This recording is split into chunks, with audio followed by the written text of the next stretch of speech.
Viral online. Sa gitna ng pastulan, hindi lang baka ang nakunan, kundi babae at lalaking naglalambingan. Mahilig ka bang mag-video ng magagandang tanawin? Pasitabi lang muna sa mga single dyan. Ang susunod na videong inyong mapapanood ay rated nakakainggit. Dito sa Negros Occidental, pagka-zoom ng camera,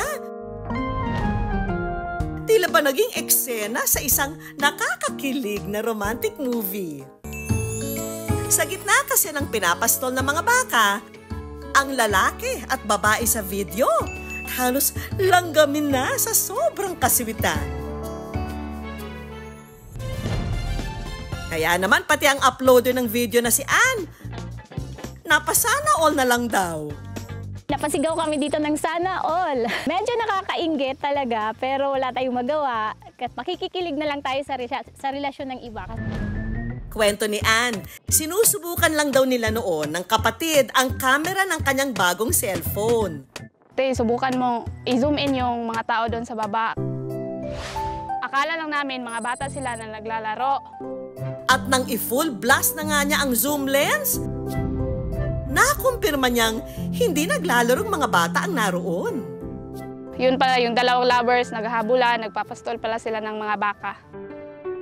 Nakita nga po namin na naglalambingan sila, naghahabulan. Parang ang saya lang po nila tingnan.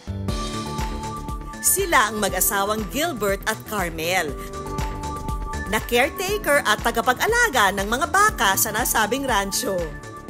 Sumuoto, pamili nga mag-vlog-vlog namin.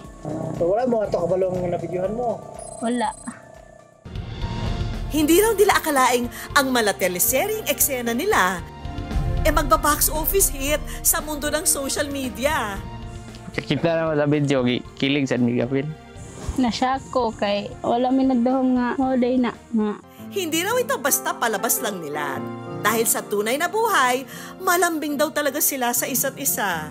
Ako'y naguna niya, tapos niyapa siya, kuilingaw mo ito nga, gamlag-gamlag may. Kay mingaw magay, diri nga ako raw sa mong niagpas ko. Sa may kapalay, humiling at sumasamo, para sa iyong pag-ibig, buntihan kong mundo'y naging makulay sa piling mo. Ang love team ng rancho, matagal na rin daw magkasintahan. Pero, isang taon pa lang nagsasama bilang mag-asawa. Trabaho ko sa Cebu niya, siya maglagan siya magabi niya. Ngayon ko niya ngalan siya sa FB, dito rin niya kaila, nag-chat rin. Ako nakita siya kay, mong nanguyap ko kay, in love ko niya. Buutan, tapos may gwapa. Ako nakita ni Gilbert kay, buutan siya, tinabangon, kugihan. Kung nakakapagsalita na nga lang din ang mga alaga nilang baka, siguradong ang say nila sa dalawa, baka naman. Samantala, ang uploader ng video na si Ann, hindi naman daw talaga sawi sa pag-ibig. Pero ang dahilan daw ng matindi niyang pagkainggit sa nakuha ng video, ay ang pagkamiss niya sa asawang 5 buwan na niyang hindi nakikita. Overseas Filipino worker, OFW raw kasi ito sa Japan. At mula nang ikasal sila noong 2017, ito raw ang unang beses na ng ibang bansa ang kanyang asawa. Habang naiwan sa kanya ang kanilang mga anak. Hindi kasi ako sanay na wala siya. Ito yung unang Pasko na wala siya, na hindi namin siya kasama. Sila na nga raw ang original cast ng mga ganitong eksena sa bundok. Wala siya dito and dati lang naman, gumagawa din kami ng mga ganyang moments. Pero malayo man, parang malapit din. Hindi raw kasi lumilipas ang isang araw na hindi sila nagve-video call.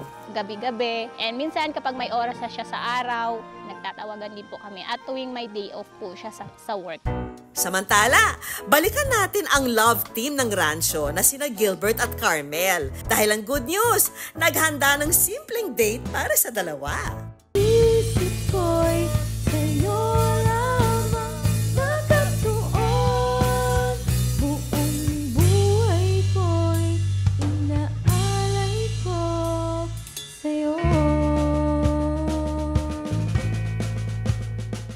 Naku naman, langgam is all around. Lang, suportaan dyan tika permi. Nya, di tika paibayan. I love you. Lang ang mamisis ako si mo, hindi ka pabayaan, nakakadre sa mo. I love you. Pero di lang ang mag-asawa ang may date ha. Dahil ang asawa ni Anna, si June Rix, may sweet surprise din kahit nasa Japan. Mine, kumusta na ka dira? Then, gumapo na daw. Nakita mo ba yung sinend ko sa'yo? Yung nag-camera test ako ba doon sa taas? Kinilig ako doon. Hanggat ang puso'y tumitibok at ang dugo'y dumadaloy mula Sabi sa online kasabihan, kapag inggit, pikit. Pero imbis na pumikit, talasan na lang ang paningin at baka sa isang zoom lang, lumitaw rin ang forever mo. sa'yo.